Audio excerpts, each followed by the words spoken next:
boa tarde, você que está aí nos assistindo, você que está aí à tarde, uma boa tarde, você que é aí da madrugada, da noite, uma boa noite, mas você está nos assistindo aí na sua sala de aula, no turno matutino, um bom dia! O que não pode é deixar de assistir a TV Conexões, a Estação do Saber, e o programa é com Fernando Lauria. Eu já estava com saudade aqui, Lauria. Vocês conhecem, obviamente, o neurocientista Fernando Lauria. É da casa, é nosso. Vem para cá, Fernando. Deixa eu te dar um abraço. Que Meu alegria. cenário novo. Não, casa nova. Auditório novo, por favor. Auditório novo. A gente está se batendo no É muita no coisa sofá. bonita aqui para a gente ver. Gente, o tema de hoje é atual. É para a gente discutir, né, Fernando? Sim. Já na hora que nós estávamos decupando o tema. Foi longe, foi longe. Foi longe, né? E aí nós estávamos até conversando no almoço, né, Fernando, sobre aquele caso do influencer e seu marido, né, que terminou se suicidando, né?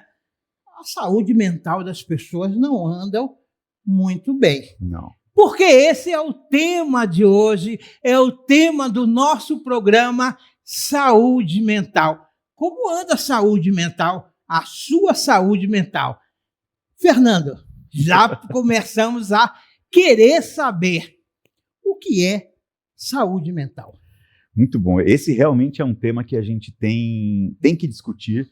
E cada vez mais a gente tem percebido a necessidade de se trabalhar não só com os nossos aprendentes, nossos alunos, mas também conosco, professores, né? Porque para que eu cuide, eu preciso ser cuidado, Sim. Eu preciso estar bem. Então a saúde mental ela está muito ligada a essa condição e a essa questão do autocuidado. Quando a gente fala em saúde mental, a gente está falando de um estado de bem-estar. A saúde mental é um estado de bem-estar, sobretudo um estado de bem-estar emocional.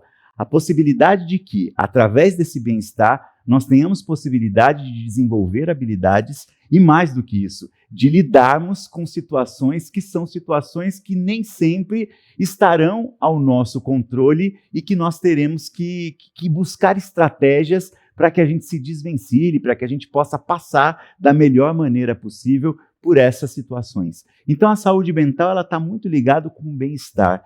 E o bem-estar, de uma maneira geral, quando nós falamos sobre ele, não significa necessariamente só ter momentos de felicidade ou só emoções positivas presentes.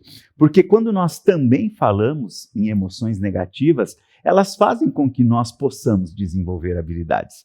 O medo em determinados momentos, a tristeza em outros momentos, são emoções que garantem esta saúde mental de uma forma equilibrada, porque eu lido com essas situações, ainda que com emoções negativas, e a partir disso eu tenho possibilidade de poder trabalhando e lidando com as situações de uma forma que eu me sinta menos frustrado. Então essa é uma questão também, quando se trabalha e quando se tem uma saúde mental equilibrada, a gente tem menos possibilidade de frustração diante disso. Fernando, a saúde mental, nós crescemos, convivemos, né?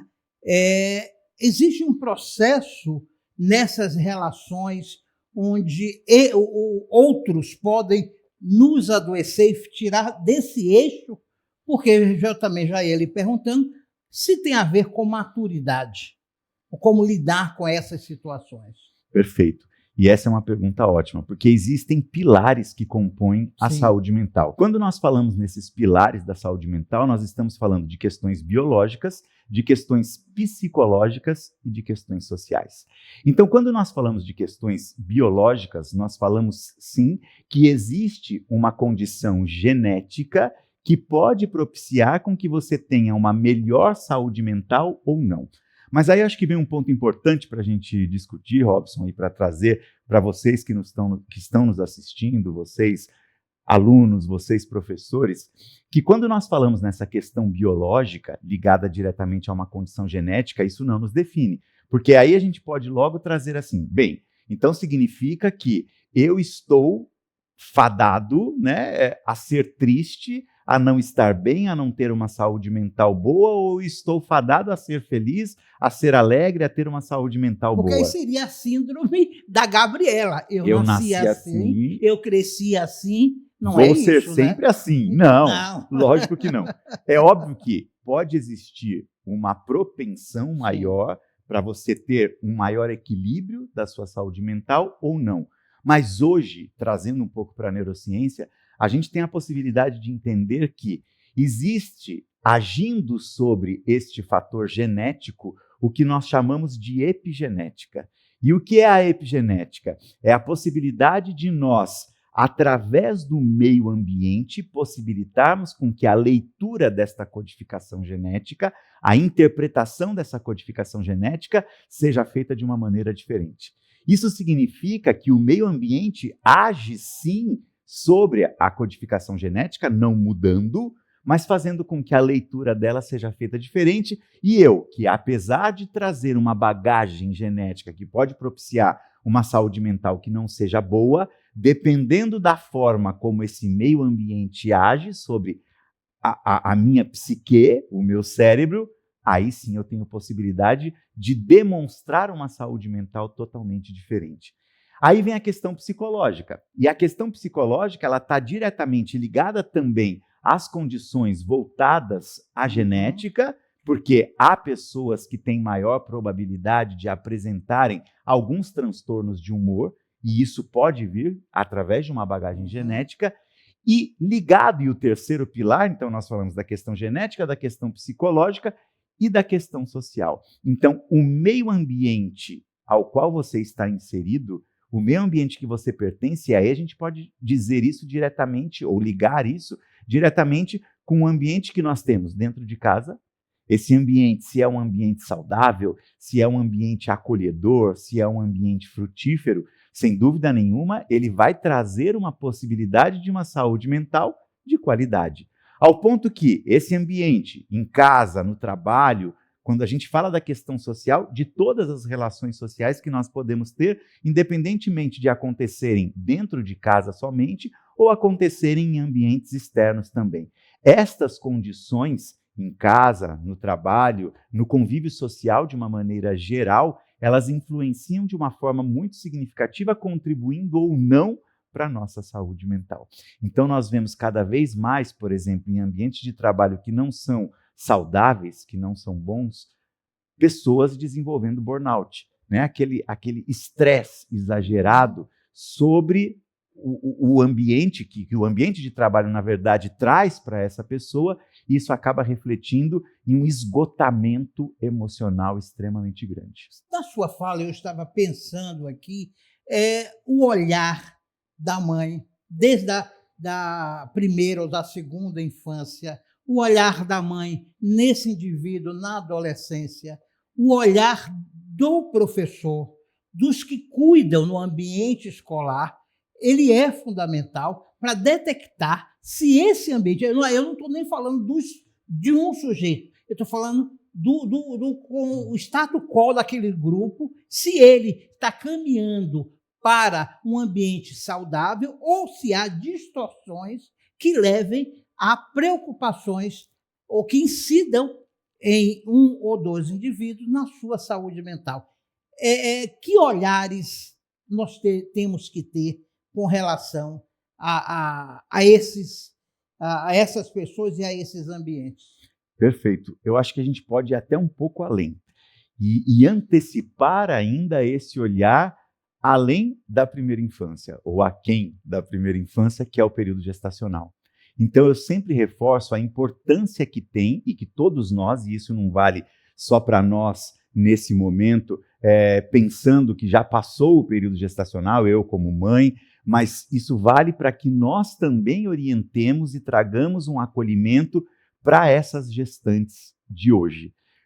Porque... Você quer dizer alguma coisa? Não, eu ia dizer que esse é um tema tão interessante que pode ser o tema do nosso primeiro programa, Conexão Saúde, que já você vai assistir aqui na TV Conexão, sempre às 20h30, o Conexão Saúde. Você é nossa estrela. Ah, meu Deus do céu!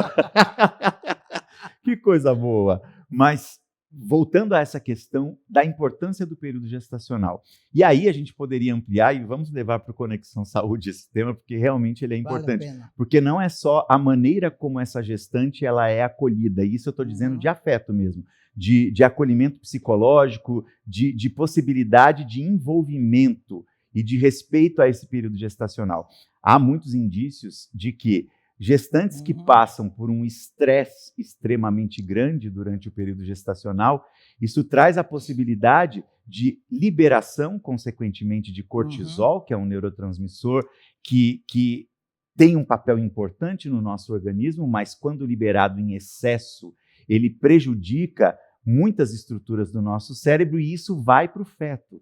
Então, aquele cérebro que está em formação, ele já começa a ser bombardeado, vamos dizer assim, de uma forma figurativa, ele já começa a ser bombardeado por uma molécula, né, que tem um poder muito destrutivo quando está de maneira exagerada em nosso organismo. Então, esse olhar, eu acho que ele começa ainda no período gestacional. E aí a gente passa para a primeira e segunda infância. E aí a adolescência é um período que nós temos que ter um olhar muito grande, a pré-adolescência e a adolescência, porque é um período de muitas mudanças, e não são só mudanças hormonais, são mudanças de maturação cerebral, realmente, que são essenciais, e é esse período que o jovem, sobretudo, ele está sendo mais exigido academicamente, mais exigido dentro de casa, mais exigido na sociedade, e hoje nós vemos ainda uma batalha muito grande desse jovem lutando com uma tecnologia e uma mídia social e uma rede social que exige perfeição, mas que a gente sabe, como no caso que você trouxe, aquele casal de influencers que um acabou tirando a sua própria vida, eles demonstravam na rede uma vida perfeita, que na verdade não era. Então, muitas vezes a gente cria essa ilusão que a internet nos traz, que as redes sociais nos trazem, e que acabam comprometendo a nossa própria saúde mental. Isso é importante dizer, Lauria, porque nós estamos conversando basicamente com adolescentes. E se não com adolescente, para você que é mãe, para você que é professora, isso é fundamental. Hoje, a internet cria um mundo que não é real. Sim. O mundo da Cinderela, do romance perfeito, né? É o caso desse casal, né? Que terminou numa tragédia shakespeariana, sim, desse nosso século, invertida pela internet. Se traz uma realidade fantasiosa, né? Que não existe, na verdade. E aí, muitas vezes, a gente compra essa realidade e começa a comparar a nossa vida com aquela vida que não é real, que está ali dentro. E aí começam as cobranças, aí começam as frustrações, e muitas vezes aí sim a gente tem o prejuízo desta nossa saúde mental. Então, o papel dos pais, dos professores, ainda dentro daquela primeira pergunta que você havia trazido, ele é fundamental, porque a saúde mental é algo que é construído, e é algo que é construído em conjunto, coletivo. Não depende só de mim. É claro que sim, isso me ajuda, mas para que eu entenda e para que eu consiga reconhecer, lidar com as minhas emoções, eu preciso ter pessoas que me ajudem nesse sentido. Mas aí vem um outro ponto que é importante, que é o autocuidado. Não adianta eu, como pai, querer ajudar o meu filho, eu, como professor, querer ajudar o meu aluno,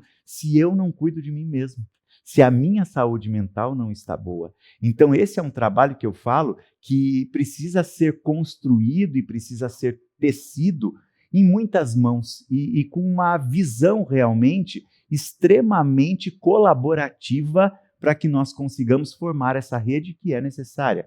Então, a relação com os nossos filhos, a relação com os nossos alunos, no sentido... Às vezes eu falo, eu sei que é difícil para nós, professores, dentro da sala de aula, a questão de estarmos ali com 30, 40 meninos e ainda podermos dar conta do conteúdo que precisa ser abordado e dar atenção para aquele menino que ele precisa. Só que essa atenção, às vezes, esses 30 segundos, 1 minuto, 2 minutos de atenção que eu dê para esse menino, faz total diferença para que ele possa ter um equilíbrio mental também. E uma coisa eu falo, eu não conseguirei um aprendizado que seja efetivo sem que eu tenha um bom estado de saúde mental.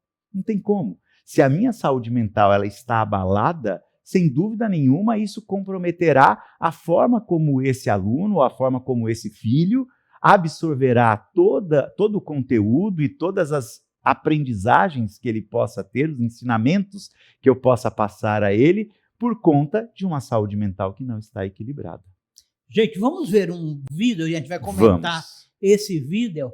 Agora, você quer fazer pergunta para Fernando Lauria? O nosso chat nesse programa não está aberto, estará nos próximos, mas você pergunte ao especialista, pergunte ao neurocientista, é o nome do nosso novo quadro. Você pergunta e Fernando Lauria eu respondo com o maior prazer.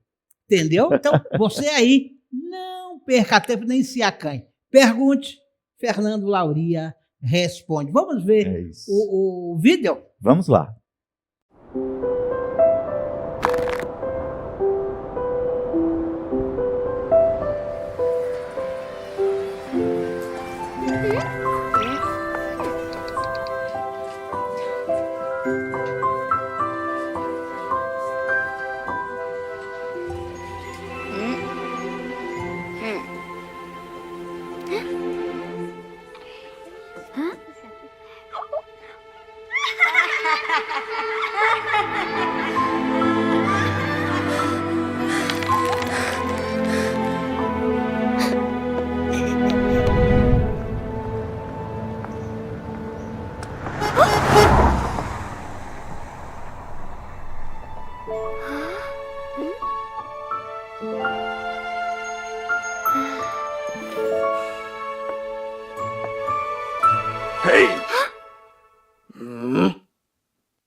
Fernando, eu achei muito interessante, me emocionei aqui, primeiro com o título, Sim. né? E aí já vai as minhas indagações, não sei se em forma de pergunta, mas você vai caminhar aqui com a gente, né? Porque você está na TV Conexões, a Estação do Saber, e o programa é com Fernando Lauria, e o tema de hoje é saúde mental.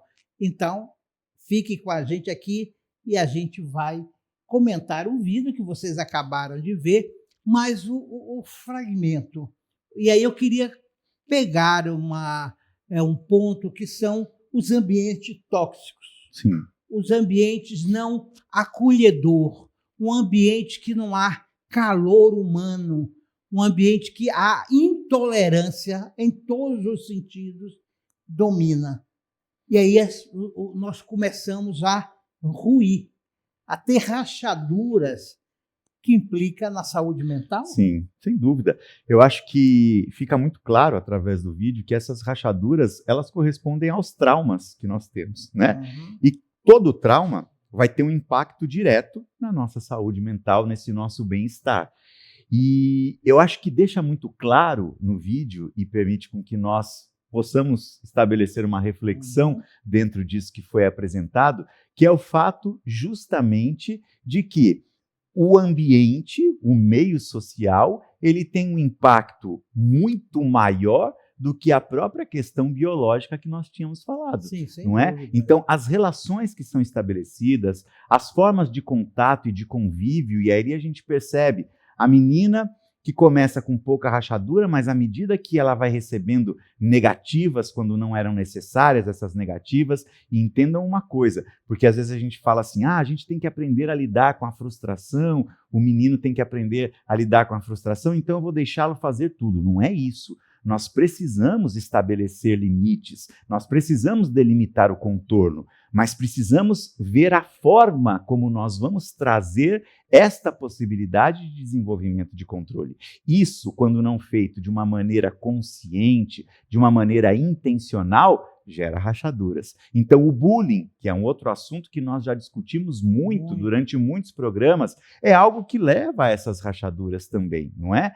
Todos esses convívios que acabam sendo marcados por situações negativas, por situações que não são muito frutíferas, levam a essas rachaduras e, consequentemente, permitem com que nós apresentemos esse abalo na nossa saúde mental. Mas aí vem um outro ponto importante. Da mesma forma que nós podemos agir de uma maneira negativa, destruir, eu diria, estruturas com afeto, com acolhimento, com respeito, a gente tem possibilidade de poder, sim, reconstruir, de poder Mas fechar. você vai falar dessa reconstrução logo depois do comercial. Combinado. Logo depois do nosso intervalo, você vai... Porque eu tenho uma outra pergunta e é importante, Fernando. E aí você, logo depois dessa resposta, você gatilha aí. Eu tive uma situação, enquanto coordenador pedagógico,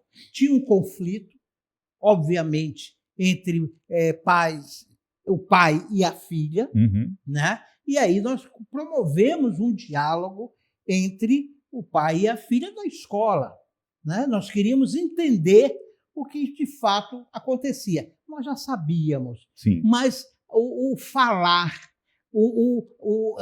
a possibilidade da escuta, que eles não tinham outro ambiente para fazer, um olhar para o outro e dizer. E no final, e aí o pai pergunta, já no momento mais acalorado, quando as verdades vêm, num momento acalorado, o pai pergunta, o que é que está lhe faltando, minha filha? Ela olha profundo no olho do pai e disse, um pai. Depois do intervalo você comenta.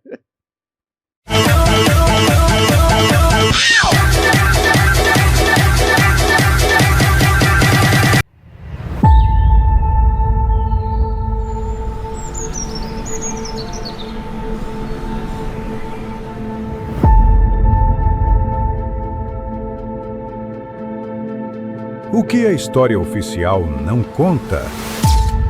Uma narrativa que mescla a crueza da realidade com poesia de resistência.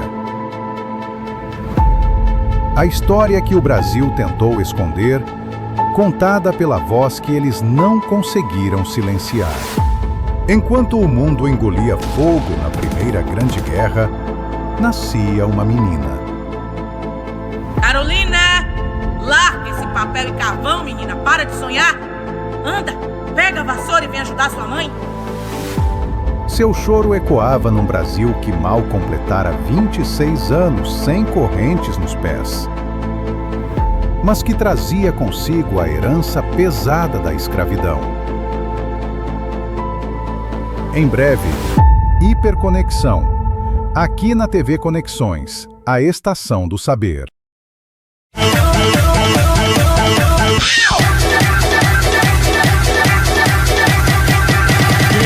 voltamos, mas eu queria, antes de Fernando responder, eu queria mandar um abraço para os nossos parceiros aí do Rio Grande do Sul. Já já a gente está chegando lá, Fernando. Coisa linda. Nós vamos fazer um trabalho lá na RS-TV, a sua mais nova TV do Rio Grande do Sul, canal aberto e já no sinal digital. E também para os nossos companheiros da TVT de São Paulo, também canal digital 555, você assiste a TV dos Trabalhadores. E aqui mandaram um abraço caloroso para Caderno 2, a nossa produtora também, já. Então, fique com a gente, você está na TV Conexões, oferecimento Governo do Estado da Bahia, Secretaria da Educação e também da Secretaria de Ciência e Tecnologia. Ele perguntou e ela respondeu: está faltando um pai. E aí? Que situação de controle de estragos emocionais tem nessa relação? É isso, eu falo que é uma constante que a gente tem observado, Robson, porque às vezes a gente pensa que o que o nosso filho precisa é do celular X, do tablet Y, do brinquedo W que ele quer, e às vezes o que falta é atenção. Nós, seres humanos, para que nos tornemos humanos, precisamos lidar com humanos. E cada vez menos a gente tem tido essa possibilidade de poder ter esse contato mais próximo. Esse contato que está ligado ao desenvolvimento de uma escuta ativa, de um olhar no olho, como você falou, de um afago, de um carinho que às vezes é necessário e precisa ser dado naquele momento. Então, eu acho que é um momento também de nós podermos voltar o nosso olhar, nós, eu digo, como pais, como professores, e nós também adolescentes, nós também estudantes, que estamos caminhando e futuramente seremos pais, futuramente teremos um contato profissional com outras pessoas, para que desenvolvamos esse olhar humano, que é o que nós somos e que estamos perdendo por conta da tecnologia, né? Ela, ao mesmo tempo que aproxima muitas pessoas, nos afasta do que é mais essencial como humano, que é esse contato físico. Então, há muitas facilidades com a tecnologia, sem dúvida nenhuma. Estamos aqui chegando não só no estado da Bahia, mas no mundo todo através da TV Conexões, sim, e isso é um benefício. Mas precisamos achar aí um ponto de equilíbrio que permita com que nós não percamos esse contato, porque o nosso cérebro ele é sociável, Robson. Evolutivamente, ele se desenvolveu como um cérebro sociável que precisa do contato com outras pessoas. E a partir do momento que a gente começa a perder esse contato e deixar essas relações humanas mais vazias, mais fluidas, isso, sem dúvida nenhuma, também vai comprometendo a nossa saúde mental. É isso que eu já queria lhe perguntar. Veja se não é essa que você queria saber também. Essa relação entre saúde mental e habilidades sociais. Tem gente que diz assim, eu não gosto de conviver, eu não gosto do outro, eu não gosto de construir relações. Qual é essa relação entre saúde mental e habilidade social? Está totalmente ligado, né? Porque nós, voltando àquilo que nós estávamos conversando antes da pergunta que você me trouxe, somos seres sociáveis. Então, quando nós falamos desta questão social, nós estamos falando no desenvolvimento destas habilidades sociais ou socioemocionais. E isso também está ligado à questão daquele bem-estar que eu falei, que propicia o desenvolvimento de habilidades. Dentre essas habilidades, a habilidade social, a habilidade socioemocional. Esse é um ponto fundamental, porque muitas vezes a gente não entende o que são essas habilidades socioemocionais e elas não significam necessariamente a possibilidade de simplesmente gostarmos ou estarmos em um ambiente onde muitas pessoas estejam interagindo. Não necessariamente, mas num momento ou outro, ainda que eu seja uma pessoa que prefira ficar mais isolada, que não goste desse convívio social de uma forma mais intensa, tem momentos em que eu vou me relacionar, seja em casa, seja no trabalho, com outras pessoas. Então, quando falamos nas habilidades socioemocionais, nós estamos falando, por exemplo, em habilidades de comunicação. Uhum. Por mais que eu me mantenha mais restrito, eu tenho momentos em que eu precisarei me comunicar, eu precisarei me expressar, e isso é uma habilidade socioemocional. Exatamente. Quando eu falo, por exemplo, também no desenvolvimento da empatia, e a empatia é a possibilidade de nos colocarmos no lugar do outro, de estarmos lado a lado com o outro, de permitirmos com que nós sintamos a dor do outro. Isso é fundamental num convívio social, ainda que eu goste ou não, porque isso é o que permite uma relação saudável entre as outras pessoas. Se eu sei que o Robson, nesse momento, ele não gosta que a gente converse mais alto ou fale sobre determinado assunto, eu me coloco no lugar dele daquele momento e quando eu estiver com o Robson, eu evito esse determinado assunto para que a gente possa ter uma convivência pacífica. Então, as questões voltadas à comunicação, a possibilidade que nós temos do desenvolvimento de empatia, a possibilidade de resiliência. Quando eu falo a forma como eu vou passar por uma determinada situação de uma maneira mais positiva ou não, está relacionado com as minhas habilidades sociais ou as minhas habilidades socioemocionais. Então, a maneira como eu ultrapasso os obstáculos, e isso é resiliência, é passar por uma situação difícil e ter um resultado que seja mais devastador, que seja mais prejudicial ou não. Óbvio que todos nós teremos um impacto que não é bom diante de uma situação difícil, mas há pessoas que vão saber lidar melhor com essa situação difícil e outras pessoas que não vão lidar tão bem com essa situação difícil. Então, todos esses pontos, eles estão diretamente ligados às habilidades socioemocionais e que permitem com que nós tenhamos uma maior facilidade de gerir conflitos. E essa é uma constante na nossa vida. É isso que eu queria lhe perguntar, mas conclua. Não, eu estou falando, quando eu falo em conflito, eu não estou falando somente de uma briga entre duas pessoas, mas conflitos que no dia a dia eu vou ter que gerir para ter uma resolução diante de uma situação dentro do meu trabalho, na própria escola.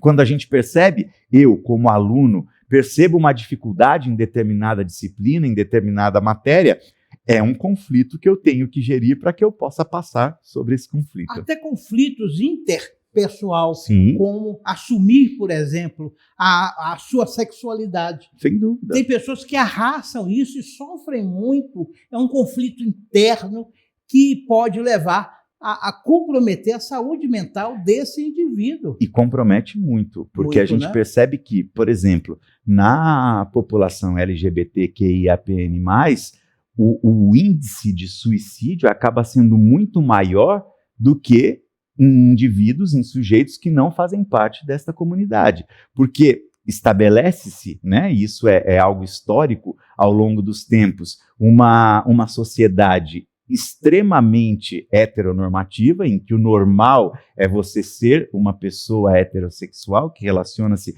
com uma pessoa do sexo oposto, e aí quando você expõe, tanto que a gente vê o relato, é muito difícil que as pessoas homossexuais, transexuais, se assumam, porque já tem uma retaliação da própria sociedade em si, os pais muitas vezes também já vêm com preconceito e com medo da forma como esse filho ou esta filha será recebido na sociedade, e aí você vai acumulando todos esses preconceitos que já estão extremamente estruturados na sociedade, você tenta. Olha a diferença, o quão gostoso é você poder sair com seu namorado, com sua namorada, de mão dada.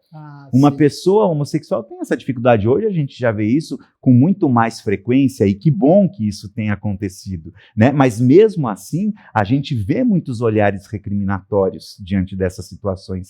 E isso faz com que a pessoa se volte para si mesmo, não se expanda e não possa mostrar aquilo que ela é. E esse é um ponto importante que a gente pode até colocar num outro tema com relação ao Conexões Saúde, mas a possibilidade de entendermos que ninguém torna-se homossexual, ninguém torna-se transexual. As pessoas já nascem dentro dessas condições. E aí, quando nós, sociedade, temos a possibilidade de podermos trazer esse conhecimento científico, eu estou falando, né? Então, que nós possamos nos livrar de ideologias que temos e entender bases científicas que são trazidas e que contribuem, sobretudo, para a saúde mental desses meninos e dessas meninas. Então, minha gente, a felicidade, acho que é o tom Então, deixe desabrochar em cada situação a sua flor. Não prenda, Sim.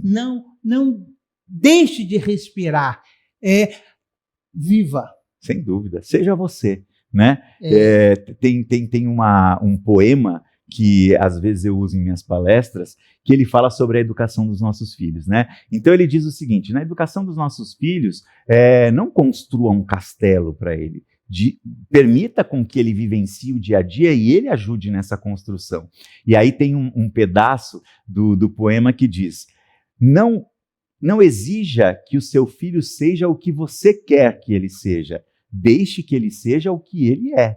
E eu acho que é isso que a gente precisa, né? Que nós possamos olhar para a individualidade de cada um, porque esse olhar de respeito ao que cada um é propicia uma saúde mental muito maior. É isso, a projeção do outro, quando o pai diz: eu quero que você siga a linhagem da família, Sim. né? Eu quero que você seja doutor, seja isso, mas a outra pessoa está no outro caminho, quer ser artista, né? Então, isso a repressão pode levar. Sem dúvida. Eu digo por experiência própria isso até, né? A minha primeira graduação foi em odontologia, e algumas pessoas nem sabem, mas eu sou dentista também, e trabalhei muitos anos como dentista, mas não era feliz dentro da odontologia. E isso, sem dúvida nenhuma, por um longo período de tempo, afetou a minha saúde mental. Até que eu tive coragem, e foi preciso muita coragem, tanto que muitos colegas meus chegaram na época e disseram assim: eu queria ter a mesma coragem que você teve, de fazer uma transição de carreira. É fácil? Não é fácil. Mas hoje eu me sinto realizado. Hoje eu me sinto completo dentro daquilo que eu faço, e isso, sem dúvida nenhuma, reflete-se na minha saúde mental. Então, mesmo na escolha da sua profissão, e aí eu digo para vocês, meninos, meninas que estão aí no ensino médio, buscando essa escalada, né, e essa nova etapa da vida, procurem fazer o que vocês querem fazer, porque isso vai fazer total diferença na possibilidade que existe de vocês serem felizes. Fernando, eu queria abordar um tema que pode ficar para um próximo programa, mas eu tenho que começar nele aqui, porque ele cabe. Muitas vezes o pai e a mãe chegam na escola, numa roda de amigos, e dizem assim: mas eu me mato de trabalhar. Ou o pai diz assim: eu não tenho condições financeiras para dar atenção ou dar tudo o que ele quer. O fator econômico, hoje, na nossa conjuntura, influencia na saúde mental? Depende da maneira como essa família conduz a questão financeira, né? Então, sem dúvida, se é uma família que tem uma hipervalorização, é claro, nós vivemos num mundo capitalista em que esse dinheiro ele é extremamente valorizado e precisamos desse dinheiro para ter o mínimo aí, né, dentro do que é necessário para uma vida digna. Então, a gente percebe que, muitas vezes, há uma supervalorização desse papel do dinheiro dentro da estrutura familiar, e aí, sem dúvida, com essa supervalorização e uma vulnerabilidade maior diante da condição financeira, isso pode impactar, sim, a saúde mental. Mas um exemplo simples, quando eu trabalhava como dentista, às vezes eu falo: muitas vezes as pessoas têm muitas facilidades no dia a dia, na vida, e as coisas acabam perdendo valor. Eu digo no sentido de que, quando eu era dentista e tinha minha clínica lá, tinha uma moça que ela esperava o dia do pagamento para que eles pudessem comer pizza. Coisa que, para algumas pessoas, é algo trivial, né? Que come pizza com uma certa constância. E isso foi tão bonito, ela manifestando a possibilidade de que, e a felicidade de que, naquele dia, por ela ter recebido o salário, ela comeria pizza. A gente vê o quanto a maneira como nós conduzimos e a forma como nós trazemos essas condições voltadas ao dinheiro podem variar, né? Às vezes, uma simples pizza num dia faz total você não diferença. Fale, não, porque eu não sei vocês aí, mas lá em casa, quando recebia-se o salário, né? Então, domingo era com frango assado. Até hoje eu adoro. O cheiro do frango assado simbolizava aquela mesa do domingo, né? O frango assado com o macarrão. Isso me lembra meus pais. Me lembra ela fazendo com aquela alegria e reunia a família. E o pouco era muito dentro daquele congraçamento da família. Hoje a gente pensa assim, porque na sexta-feira não tinha, era linguiça com a farofinha. Né? Sem dúvida. E no domingo, mas isso é maravilhoso. Não, eu digo porque eu já vi famílias assim em situação de extrema vulnerabilidade que realmente tinham uma felicidade extremamente grande. O chão da casa era de terra batida com vermelhão por cima, assim, aquilo brilhava de tanto capricho e via-se felicidade mesmo não tendo uma grande situação financeira. Então, eu acho que está muito ligado à maneira como nós lidamos com essa questão do dinheiro. Muito bem. Daqui a pouquinho nós já estamos chegando quase ao final do nosso programa, desse primeiro programa de 2026, no mês da família, no mês da mãe, da maternidade. Nós estamos aí entrando em maio, maravilhoso, Fernando. Coisa linda. Nós vamos voltar ao vídeo, mas só daquela parte que há o sorriso, há o abraço, né? O quanto é importante o abraço. Então, é como se aquele feitiço começasse a se desfazer, e o poder do abraço e o sorriso daquele homem, o pai, a mãe, o professor, no final é maravilhoso. Vocês vão rever aí agora, ele sorri pleno. Sim, sim. Eu digo que o sorriso é um abraço, não é? Ainda que não tenha o contato físico do abraço em si, quando você tem um sorriso que te abraça de fato, que te acolhe, ele é transformador. E o abraço, ele permite com que nós liberemos um neurotransmissor que se chama ocitocina.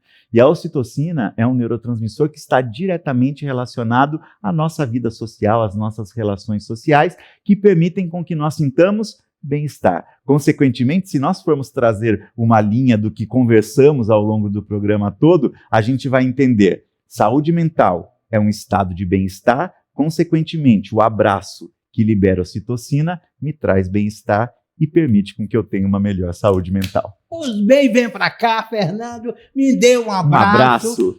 Agora me responda, que já estamos chegando ao final. E o amor na Bahia? Sempre essa pergunta. Vamos lá, quem sabe um dia. Mas você não está amando na Bahia? Eu amo a Bahia toda. Eu tenho vários amores aqui na Bahia. Não só um amor, são vários amores. Você é um deles, inclusive. Querido, a amizade, ela é fundamental. Sim. E às vezes ela surge do respeito, do carinho. É isso que é o Estação do Saber Conexões com Fernando Lauria, com os temas intertranspessoal, com os temas da inclusão e da singularidade. Exatamente. É esse o tema, uma vez por mês, mas você não vai ficar sem ele o mês inteiro. Você vai poder ter a possibilidade de perguntar ao especialista. Pergunte que eu respondo. Pergunte que eu respondo. Então, já no quadro. Então, gente, muito obrigado. Obrigado a Fernando Lauria nesse primeiro reencontro. E parabéns pela casa nova. Que coisa casa, linda. É isso, é isso. Use bastante esse estúdio, essa casa. Aqui é uma casa nostra. Sem dúvida. O coração italiano, o coração árabe. Vamos comer muito. Daqui a pouquinho tem uma esfirra. Delícia. Ali. Porque você acha que eu tenho um espírito tuaregue. Entendi. Entendeu, né? Sim. Gente, obrigado. Até o próximo programa. Beijo no coração. Estação do Saber. O seu canal TV Conexões. Aqui conosco. Veja a nossa programação. 2026 está recheada. Não tem para ninguém. Não tem mesmo, não. Não é? Mas para isso, siga a gente. Siga no canal. Como a gente diz assim, é muito importante. Não é balela, não. É importante isso. Sem dúvida, com certeza. Né? Não só siga, como propague também. A quantidade de informações que existem nos programas da TV Conexões são incríveis. Sigam e propaguem. Até o próximo programa.